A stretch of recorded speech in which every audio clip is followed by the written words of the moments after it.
sind noch auf unserer Spanienreise, jetzt in Andalusien auf einem Campingplatz. Wir haben inzwischen Januar 2022. Vorher waren wir auch in Mazarrón auf einem Stellplatz. Das war November, Ende November. Dort habe ich dann einen Camper kennengelernt, der mit einem recht großen Wohnmobil unterwegs ist. Und zwar handelt es sich um ein Wohnmobil von 12 Meter Länge und einem Gewicht von 26 Tonnen. Und wie man damit umgeht und wo man damit hinfährt, das hatte ich ihn gefragt. Und nicht nur das, sondern auch hat mich interessiert, weil ich ja technisch auch immer interessiert bin, wie so ein Wohnmobil von innen aussieht, wie es ausgestattet ist und so weiter.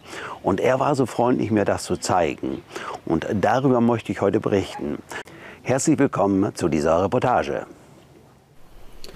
Hallo Dirk, du hast so ein bisschen außergewöhnliches Wohnmobil. Ich weiß gar nicht, ob man als Wohnmobil bezeichnen kann oder darf. Erzähl uns mal so ein bisschen, erstmal die technischen Daten vielleicht. Ja, erstmal Buenos Dias und guten Morgen Hartmut. Hallo. Vielen Dank, hallo, dass wir uns hier kennenlernen durften. Und ja, wir haben ein etwas außergewöhnliches, etwas größeres Reisemobil, was auch noch als Reisemobil bezeichnet wird. Wir reden hier von dem Step-X, ein Mercedes Actros als Zugfahrzeug mit einer Länge von 12 Metern, einer Höhe von 4 Metern und einem Gesamtgewicht von 26 Tonnen. Ja, jetzt meine nächste Frage. Es ist ja nicht so ganz einfach, mit so einem großen Mobil irgendwie hier auf Stell- und Campingplätze zu kommen. Wie bist du überhaupt darauf gekommen, dass du hier auf diesen Platz passt? Hattest du irgendwelche Informationen vorher? Hast du reserviert oder wie hast du es gemacht? Also wir fahren ungefähr schon seit 10 Jahren hier nach Spanien und haben schon einige Campingplätze und Stellplätze hier besucht. Ja, in der Tat, es ist nicht ganz einfach, mit so einem großen Camper Platz zu finden. Aber wir sind auf diesen Platz in 2021 aufmerksam geworden, haben uns Fotos und Videos angeschaut und haben dann reserviert und haben festgestellt mit dem Geschäftsführer hier namens Javier, der war sehr nett, kompetent und freundlich und hat gesagt, okay, wir finden auch für diese großen Wagen eine ganz tolle Stellmöglichkeit. Ja, jetzt habe ich gesehen, du hast jetzt hier 2 Plätze. Das ist sonst fast, glaube ich, nicht möglich. Oder ja, wäre vielleicht auch gerade noch mit einem Platz gegangen, oder? Genau, das stimmt. Also wir haben hier, wie man sieht, in der Mitte war noch der Holzzaun. Der hat dann der Paco hier für uns entfernt, weil das Fahrzeug doch 12 Meter lang ist. Sonst würde es ja vorne über die Straße herausstehen. Somit müssen wir 2 Plätze bezahlen, ist aber kein Problem. Besonders begeistert sind wir halt natürlich von der Infrastruktur, gerade für große Fahrzeuge. Wenn man sieht, die Zufahrt, die Wendemöglichkeit, das Einparken, die geteerte Fläche und halt last but not least der ganz harte Untergrund, wo ein ganz tolles Fahrzeug in dieser Gewichtsklasse von 26 Tonnen sehr gut einzuparken ist. So, jetzt sehen wir das Fahrzeug mal von vorne. Ich sehe da den großen Stern dran. Das heißt, hattest du, glaube ich, vorhin schon gesagt, ist ein Mercedes. Genau, also hier handelt es sich jetzt momentan nicht um den ganz aktuellen Actros, das ist aus 2018. Man sieht, er hat noch die Spiegel, das aktuelle Modell hat ja jetzt die Kameras innen drin und wird ja ohne Spiegel dann ausgeliefert. Der Vorteil bei dieser Marke oder bei der Firma Step-X ist halt, man hat die Möglichkeit, sich das Grundfahrzeug alleine schon auszusuchen. Du hast die Möglichkeit zwischen Actros, zwischen Scania und Volvo zu wählen und das Fahrzeug hat jetzt hier aktuell mit 2 Pop-Outs, man kann die gleich mal filmen von rechts und von links und ganz toll im Schlafzimmer das Pop-Out. Das heißt, wir haben hinten eine sehr große Mini-Garage, Mini Cooper S passt hinein und wir haben eine Stehhöhe im Schlafzimmer von 1,90 Meter. Das heißt, auch für großgewachsene Leute ist es gar kein Problem, dort wunderbar zu übernachten und zu schlafen. Auf dieser Seite sehen Sie jetzt den Slide-Out. Der hat jetzt wirklich eine ausfahrbare Tiefe von 1 Meter und ist bei diesem Fahrzeug das Wohnzimmer, wo das Fernseh und auch die Lounge damit integriert ist. Ja.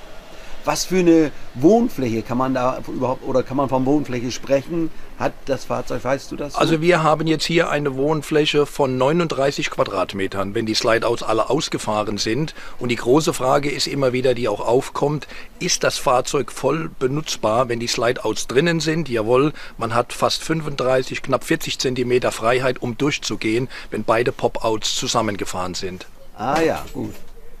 Ein Fahrzeug ja nicht so ganz normal, hätte ich beinahe gesagt. Da gibt es viele Details, die anders sind wie bei herkömmlichen Wohnmobilen. Und Dirk, da zeigst du uns jetzt mal, oder machst du hier mal eine Klappe auf und zeigst uns mal jetzt die Heizung und weitere Details hier von dem Fahrzeug. Genau. Ich zeige euch mal eine Besonderheit von dem Fahrzeug. Das ist eine Share-Dieselheizung. Es ist nichts anderes wie eine supermoderne Dieselheizung von diesem Fahrzeug. Das heißt, dieses Fahrzeug ist komplett autark und es hat kein Gas. Das heißt, hier wird die Fußbodenheizung gesteuert. Und der nächste Vorteil bei diesem Fahrzeug ist halt diese 100%ige Haustechnik. Alles das, was hier an diesem Fahrzeug verbaut wird, ist aus dem Handwerk, aus der Haustechnik und eigentlich unkaputtbar. Also du hast kein Gas, du heizt nicht mit Gas und kochst nicht mit Gas, sondern es geht alles mit Diesel, oder wie verstehe ich das? Genau, also dieses Fahrzeug lebt einfach vom Diesel, aus dem Dieseltank wird eingespeist, die Heizung, der Generator, das heißt wir gehen auch an die nächste Klappe, das möchte ich euch dann mal zeigen, das ist dann der Fischer Panda, der an diesem Fahrzeug verbaut ist, für alle Fälle, wenn wirklich mal keine Sonnenschein vorhanden sein sollte und auch wirklich kein Landstrom, dann arbeitet hier der Fischer Panda.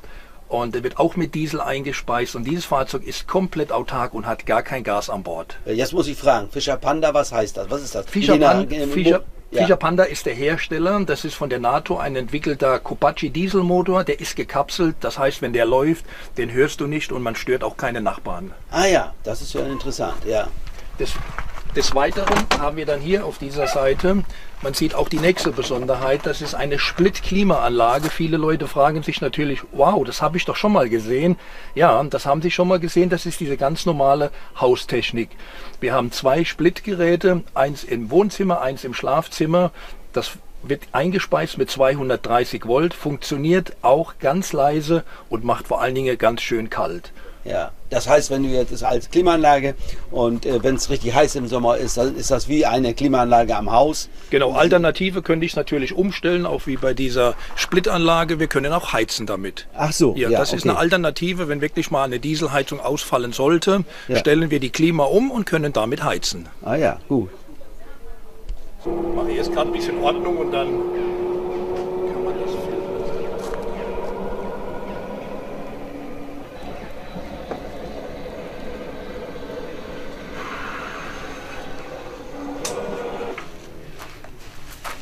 Sind wir hier vor der geöffneten Garage, die ja auch ganz schön groß ist, und du sagst, was für ein Auto passt da rein? Also man sieht jetzt hier auf dieser Garage, ist wirklich in der Tat eine sehr große Garage. Besonders stolz sind wir, dass der Hersteller eine sehr tiefe Einfahrtiefe liefert. Das heißt, das Fahrzeug ist jetzt von der Luft hier hinten abgelassen. Das heißt, man braucht hier wirklich auch Sportwagen passen hier rein. Hier unten liegen diese Aluschienen zum Reinfahren. Man kann den Pkw reinfahren, man kann den Pkw aber auch mit der Seilwinde einziehen.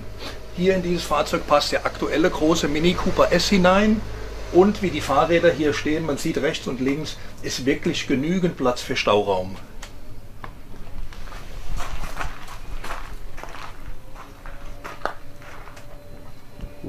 Wie viel an Lithiumbatterien hast du denn?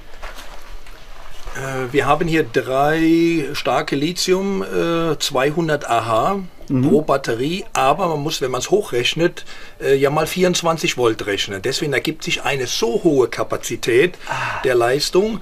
Das heißt, wenn die Sonne scheint, wir brauchen bei diesem Fahrzeug keinen Strom, also auch dieser Fischer Panda ist wirklich nur für die Not gedacht. Das heißt, wir haben 1000 Watt PV-Anlage auf dem Dach, so können wir, wenn die Sonne scheint, das Fahrzeug komplett damit bedienen, und es lebt halt, wie eben schon erwähnt im Bericht, mit 230 Volt und Diesel, und das ist das, was er braucht, und sonst ist er komplett autark. Ah ja, das heißt also, der ganze Aufbau arbeitet auch mit 24 Volt, habe ich richtig verstanden? Nein, 24 Volt wird dann umgewandelt in den großen Victron-Wandler. Ja. Innen drin wird alles mit 230 Volt dann geschaltet. Ja. Ah ja, so. Mhm. Deswegen, weil wir eingangs schon erwähnt hatten, das Fahrzeug lebt ja dann auch von der Haustechnik, und alle Wasserpumpen, wie jetzt an der Share-Heizung, auch diese Klimasplitanlage, alle diese Geräte brauchen diese 230 Volt. Okay. Uns mal ein bisschen was zur Außenhaut. Aus was ist die hergestellt, oder also das ganze Mobil? Das besondere Merkmal bei der Firma Stepex in dieser Größe, warum auch die Frage oft aufkommt, warum ist er so schwer? Er unterscheidet sich halt von anderen Fahrzeugen, weil er hat ein Grundgestell, ein Stahlgestell, was verzinkt ist und dann aufgebaut ist. Wegen dieser Steifigkeit auf dem Chassis, auf dem Rahmen, ergibt sich dann auch diese Riesenstabilität, natürlich dann auch das Gewicht des einzelnen Fahrzeuges. Wir sprechen hier von einer Aluwand, die ca. 60 bis 70 mm dick isoliert ist, wärmeisoliert ist, und allen Schattenfugen und so sind dann innen mit Styropor oder mit Bauschaum dann so aufgefüllt, dass es keine Kälte- oder Wärmebrücke in diesem Bereich gibt, dass auch keine Feuchtigkeit oder kein Schimmel herankommt. Das heißt, hier unten ist alles aus Aluminium, die Radkästen sind aus Kunststoff beplankt. Man sieht ja diese saubere Verarbeitung, und halt natürlich auch das Klasse an diesem Dreiachser ist halt diese Hinterradlenkung. Das wird kontraproduktiv gegenüber der Vorderachse, lenkt sie nach links, nach hinten, nach rechts ein. Somit fährt er sich wirklich wie ein PKW, und auf kleinste Plätze kann er ganz toll rangieren. So, hier möchte ich euch mal zeigen, wie sich dann die Tür mit diesem Kodierschloss dann öffnet. Viele fragen sich, Emergency Stop, es ist keine Klingel. Wir werden oft gefragt, ob das eine Klingel ist. Das haben wir uns anbauen lassen, damit man dann die Treppe dann stoppen kann, wenn die Tür aufgeht, wenn man irgendwo ein Hindernis hat oder hat man Bordstein oder so. Aber ich möchte euch gerade mal zeigen, kleinen Moment bitte.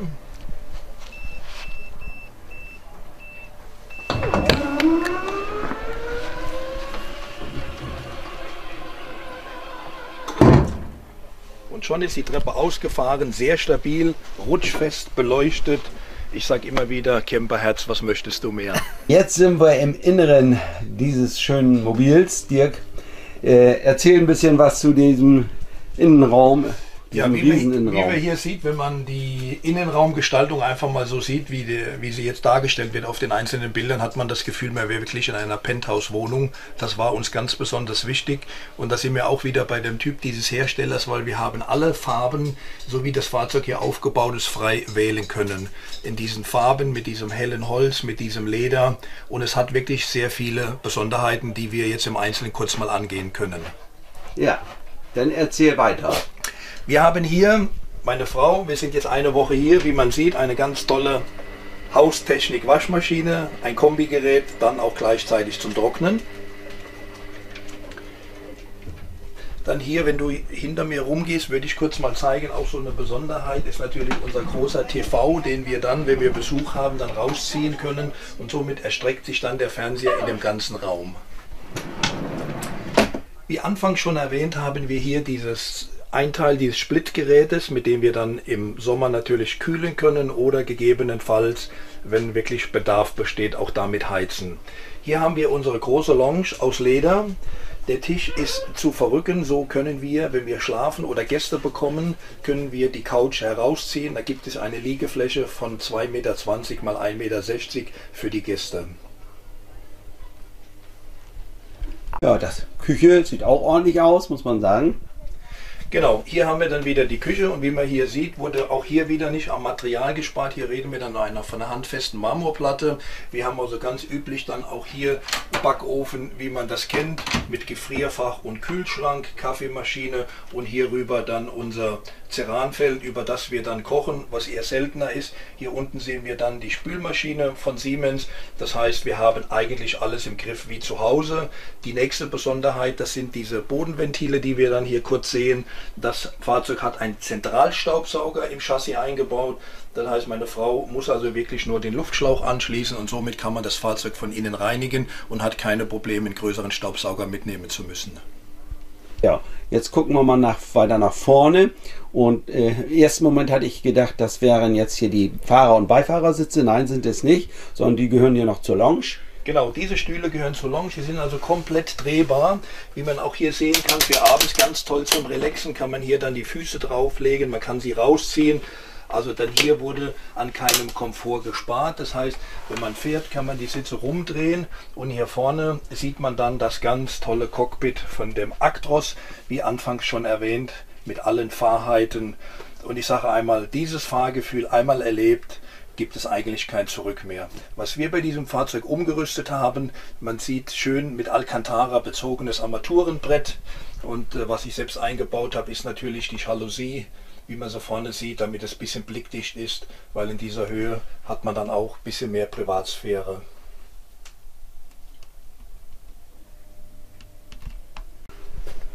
Ja, was ist das? Erzähl uns die Bedienung. Genau. Ja. Diese Besonderheit möchte ich euch erklären. Das ist der Raymarine, das wird aus dem Yachtbau wird das geliefert. Das heißt, Sie sehen jetzt hier das komplette Fahrzeug und alles das, was in Orange hinterlegt ist, ist momentan geöffnet. Es gibt dann ein akustisches Signal, wenn man das Fahrzeug starten möchte. Und so kann ich hier durchblättern und sehe das komplette Fahrzeug wirklich mit Temperaturen und mit dem einzelnen Aufbauten, was hier ausgefahren ist. Hier vorne kann ich es umstellen. Wir haben dann ein Dachfenster elektronisch eingebaut. Wir haben in dieser Doppelverglasung in der Küche und im Wohnzimmer noch zusätzliche elektrische Jalousien. Die fahren in dieser Doppelglasscheibe, fahren die hoch und runter. Und auf der rechten Seite könnt ihr sehen Slide-Out Wohnen, Slide-Out Küche und Pop-Out für das Schlafzimmer. Diese ganze Besonderheit habe ich natürlich auch vorne am Cockpit. Das heißt, ich kann alles von der Sitzposition aus bedienen. Das Fahrzeug ist in einer Minute komplett aufgebaut.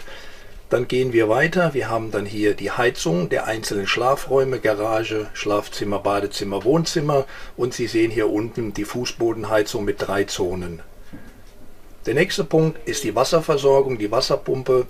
Frischwasser haben wir 320 Liter, 250 Liter Abwasser und 200 Liter Fäkalien. Je nachdem, wie man es braucht, kann man dann auch mit dem Abwasser den schönen Fäkalientank reinigen. Das macht dann die Zusatzpumpe. Und zuletzt kommt dann auch noch diese Beleuchtungseinheit, wo man dann hier mit dem Touchscreen alle Beleuchtungen dann von hier innen einfach verändern kann. Hier oben seht ihr dann noch zusätzlich auf der rechten Seite das ganz tolle Victron-System, wo man dann selbst sehen kann, wie die Batterien geladen, wie der Stromverbrauch liegt. Auf der rechten Seite oben wieder das Generatorpanel, über der Fischer Panda gesteuert wird. Dann haben wir die Satellitenschüssel und hier dann nochmal die Heizung, damit man sieht, wo die Temperaturen stehen. Diese grüne Knopfen ist einfach nur zur Sicherheit. Sollte hier unten mal was ausfallen mit der Elektronik, haben wir hier oben die Möglichkeit, die Pop-Outs mit auf der Küche mit Luft oder im Wohnzimmer elektrisch nochmal zusätzlich einzufahren. Also kurz zeigen möchte ich euch dann hier im Badezimmer. Hier war dann unser gemeinsamer Freund Klaus Hühnerkopf am Werk und hat uns diesen schönen Waschtisch eingebaut. Natürlich up to date, alles mit schwarzen Wasserhähnen und ein bisschen etwas mit Steinoptik. Und da sind wir ganz besonders stolz drauf. Genau. Und halt dann auf diese riesen Stehhöhe, wo man dann hier wirklich stehen kann und hat wirklich ein ganz großes Raumgefühl mit Echtglasfenstern und auch wieder ganz toll versteckt diese Klimaanlage. Man sieht das LG-Kennzeichen auf dem Gerät und hinter diesen Kopfteilen sind jetzt noch bodentiefe Gefächer, will ich mal sagen, wo wir dann wirklich Zubehör verstauen können. Einmal für Weihnachten, einmal für Ostern und haben noch unterm Bett sehr, sehr viel Platz.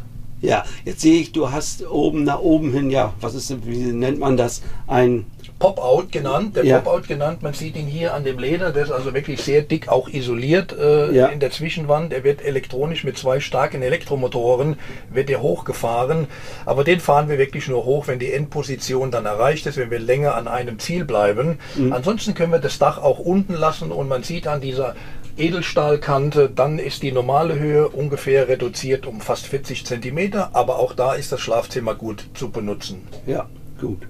So, danke an euch beiden, dass ihr so nett wart und mir das alles hier gezeigt habt. Dirk, du das alles so gut erläutert hast hier und erklärt hast.